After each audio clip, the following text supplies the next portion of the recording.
नमस्कार दोस्तों, मेरा नाम है आशीष राठौर।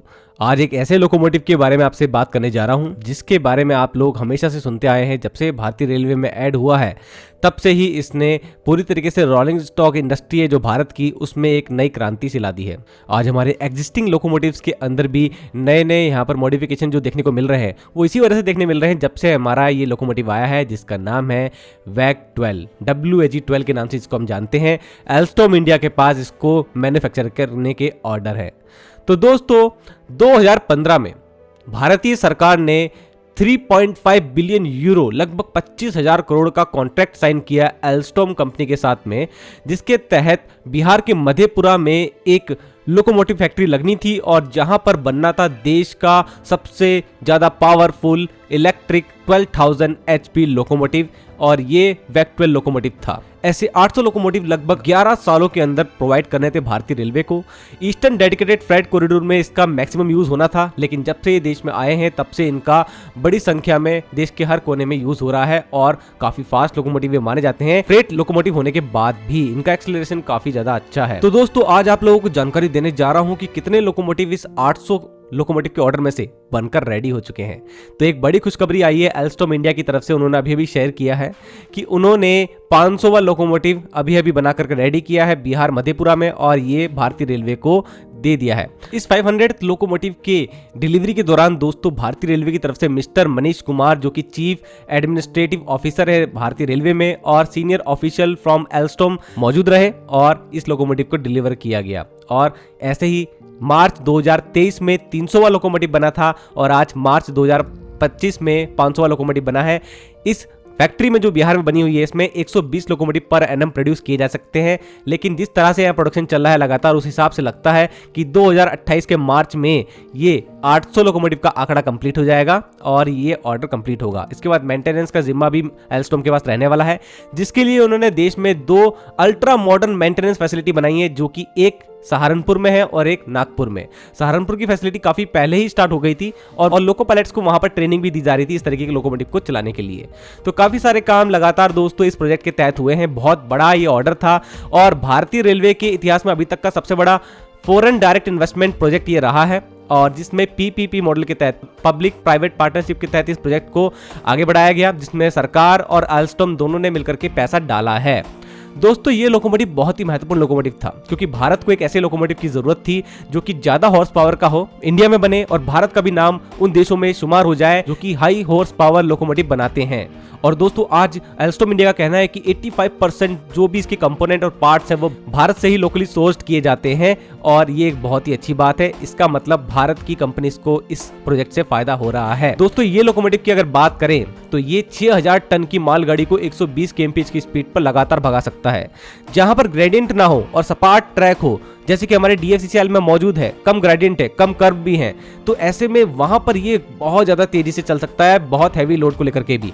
और even double stack container train को ले जाते हुए आप अगर स्पीड में इसको देखें तो उसमें आप लोगों को अचंभा नहीं होना चाहिए, क्योंकि इसके अंदर बहुत ज्यादा कैपेबिलिटीज है। दोस्तों अभी तक 120 मिलियन किलोमीटर का सफर तय कर चुके हैं यहाँ पर WAG-12 जो कि इंडिया को मिले हैं एल्स्टॉम इंडिया की तरफ से, जो कि coal, cement, food grains, fertilisers, petrochemical products, minerals और पार्सल ट्रेन्स को हॉल करते रहे हैं। तो ये बहुत लंबी दूरी है और बहुत ही कम ब्रेकडाउन इन लोकोमोटिव में भी देखा गया है। काफी अच्छे, इसका मतलब इनके अंदर जो प्रोपल्सन सिस्टम है उनको यूज किया गया है।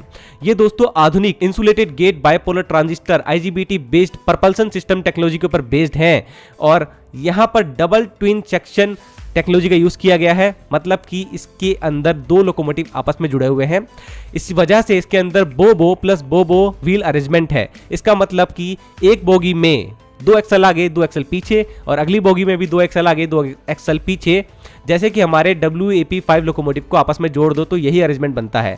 यह अरेंजमेंट ज़्यादा स्पीड के लिए बहुत अच्छा माना जाता है और यहाँ पर ये इसीलिए फ्रेट लोकोमोटिव होने के बाद भी अच्छी स्पीड पर चल पाता है।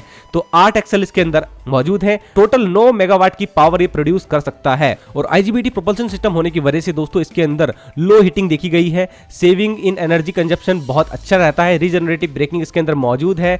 लेस ट्रैक्शन नॉइज है। आप लोगों ने देखा होगा कि इस लोकोमोटिव के नजदीक खड़े खड़े होकर आप लोगों को बहुत ज़्यादा साउंड नहीं सुनाई देता होगा। वो इसी टेक्नोलॉजी की वजह से है, सॉफ्ट स्विचिंग हो पाती है। यहाँ पर जो कन्वर्टर्स इसके अंदर मौजूद है, पावर कन्वर्टर जिनको हम कहते हैं दोस्तों, एल्स्टॉम इसको double section primer T8 locomotive के नाम से जानता है और आज हम इसको इंडियन रेलवेज में वैक 12 के नाम से जानते हैं। लेकिन हम इसको वैक 12 तो कह रहे हैं, लेकिन आप लोगों ने देखा होगा इसके वैक 12 के साथ में बी और लगा होता है। इसका मतलब क्या है, मैं आप लोगों को बहुत पहले से बताता आया हूँ। 2018 का टाइम था जब से मैं आप लोगों को लगातार इसके प्रोडक्शन की जानकारी दे रहा हूँ, कैसे क्या हो रहा है, एल्स्टॉम क्या कर रहा है, अब इस लोकोमोटिव के साथ अंदर क्या हो रहा है। तो वो पूरी एक बार दोबारा से कहानी समझ लीजिए।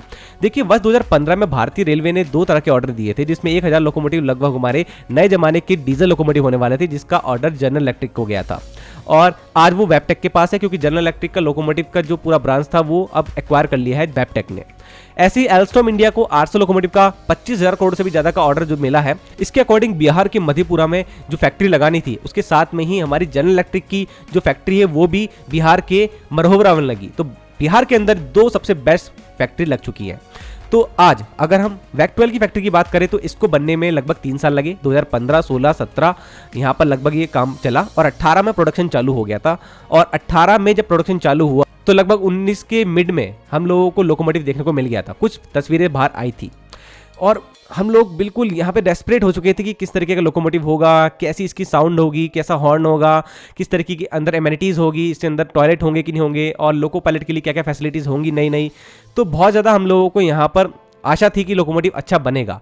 तो धीरे धीरे जानकारी सामने आने लगी और बहुत अच्छा लोकोमोटिव बना।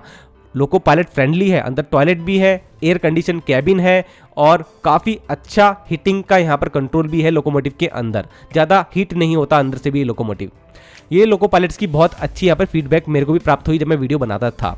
अब दोस्तों 2019 में एक थोड़ी सी दुखद न्यूज़ भी आई कि इस लोकोमोटिव का एक छोटा सा एक्सीडेंट हुआ, वो भी इंटरनल टेस्टिंग के जरिए। बाहर टेस्टिंग नहीं हो रही थी, अंदर एल्स्टॉम ने अपने आप ही ली थी। तो वैसे में एक छोटे से एक्सीडेंट में पता लगा कि कहीं ना कहीं ब्रेकिंग से रिलेटेड कुछ परेशानियां हैं लोकोमोटिव के अंदर और सवाल उठने लगा प्रोजेक्ट के ऊपर। तो हम सभी लोगों को बहुत ज़्यादा बुरा उस वक्त लग रहा था कि कहीं प्रोजेक्ट डिले ना हो जाए या फिर प्रोजेक्ट को कोई प्रॉब्लम ना हो। तो आखिरकार फिर मैंने वीडियो भी बनाया था, पहली बार इसका मॉडिफाइड वर्जन सामने आया और एल्स्टॉम ने वो कर दिखाया जो कि भारतीय रेलवे को चाहिए था उनसे। उन्होंने वैक 12B एक मॉडिफाइड वर्जन निकाला जिसके अंदर उन्होंने वो सारी दिक्कतें दूर कर दी जो कि भारतीय रेलवे को दिखाई दी थी इस लोकोमोटिव में। और उन्होंने इंडियन कंडीशन के अकॉर्डिंग एक बहुत ही आधुनिक 12,000 हॉर्स पावर का लोकोमोटिव बना दिया था। और ये लोकोमोटिव फिर 2020 में टेस्टिंग में गया, भारतीय रेलवे ने इसे पास किया और 2020 से लगातार भारतीय रेलवे में ये चल रहा है। इसकी टेस्टिंग भी काफ़ी अच्छी थी, बहुत मजा आया था देख करके, क्योंकि लगभग 120 से भी ज्यादा वैगन्स की मालगाड़ी को लगातार खींचता हुआ ले गया था, वो भी तेज स्पीड में ही है। इसकी एंट्री काफी अच्छी रही थी भारतीय रेलवे में। तो दोस्तों 2020 से लगातार आज 2025 में इस लोकोमोटिव का प्रोडक्शन जारी है। आज 500 लोकोमोटिव बन चुके हैं। मैंने आप लोगों को बता दिया कि 2028 तक ये प्रोजेक्ट कंप्लीट हो जाएगा 800 लोकोमोटिव का। तो इसके साथ में ही आज एक बात और क्लियर हो गई कि 12,000 हॉर्स पावर के साथ में भारत ने अब फोकस करा है 9,000 हॉर्स पावर के लोकोमोटिव पर। अब भारत ने बिल्कुल तय कर लिया है कि 3 तरह के लोकोमोटिव का ही प्रोडक्शन यहाँ पे होगा, जिसमें एक 6,000 हॉर्स पावर का WAG9 लोकोमोटिव है और उसका इंप्रूव्ड वर्जन जो कि सीमेंस इंडिया बना रहा है EF9K, ये 9,000 हॉर्स पावर का, ये भी रेडी हो गया है। इंटरनल टेस्टिंग इसकी अंदर होती देखी है हमने प्लांट के अंदर, जो कि हमारा गुजरात के दाहोद में स्थित है। तो वहाँ पर से अभी बाहर आना बाकी है, फिर इसकी बाहर भी टेस्टिंग होगी जैसे वैक 12 की हुई थी और उसके बाद इसको सर्टिफिकेशन मिलेगा RDSO की तरफ से। तो दोस्तों ये 3 लोकोमोटिव हैं और साथ में हमारे जनरल इलेक्ट्रिक के 2 लोकोमोटिव हैं। ये सभी मिलकर के लगातार भारत के उस सपने को जो भारत ने देखा है कि माल ढुलाई के क्षेत्र में नंबर 1 भारत हो, पूरा करने में बड़ा योगदान देंगे। और तेजी से लगातार भारत इसमें काम भी कर रहा है और चाइना US के बाद भारत एक बड़ा यहाँ पर मार्केट बन गया है, जहाँ पर रेलवे द्वारा जो लॉजिस्टिक्स है, जो फ्रेट की लोडिंग है, उनकी बहुत ज़्यादा यहाँ पर अब डिमांड बढ़ती जा रही है और तेजी से ये मांग पूरी भी करता दिख रहा है भारतीय रेलवे। DFCCIL भी इसमें बहुत बड़ा अहम योगदान दे रहा है। तो दोस्तों आप लोगों को कैसा लगता है WAG12 लोकोमोटिव? आपकी कोई यहाँ पर मेमोरी है इस लोकोमोटिव के साथ में, कोई इंसिडेंट जो आपका इस लोकोमोटिव के साथ रहा हो, वो जरूर से मुझे कमेंट सेक्शन में बताना। आज के लिए इतना ही। वंदे मातरम, भारत माता की जय।